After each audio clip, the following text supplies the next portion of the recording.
Already మార్కెట్లో book స్టాల్స్లో మీకు దొరుకుతాయి బుక్స్.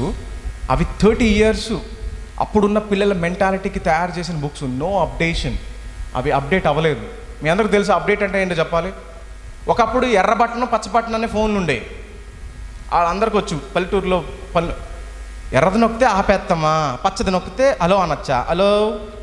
ఇప్పుడు ఎర్రది లేదు పచ్చది లేదు, ఏం కనపట్లేదు అక్కడ అని. టచ్ ఇది వాడటం రాదు, ఎర్రది పచ్చది, కానీ టచ్ వాడటం వచ్చు అందరికి. ఇప్పుడు వాట్సాప్, ఫేస్బుక్. మనమేమో అప్డేట్ అవుతాము, పిల్లల్ని అప్డేట్ చేయం. ఇంకా ఎర్ర బటన్ పచ్చ బటన్ అంటే అక్క ఎప్పుడుది అది, మా తాత ఎప్పుడు చెప్పాడు. ఏంది నువ్వు ఇంకా ఎర్రది పచ్చది, టచ్చే 5G. పిల్లలు అలాగే ఉన్నారండి. సో ఇది న్యూ కరిక్యులం, అందుకోసం మీరు వాడాలి. Second point, well researched and lessons are diagnosed by experts.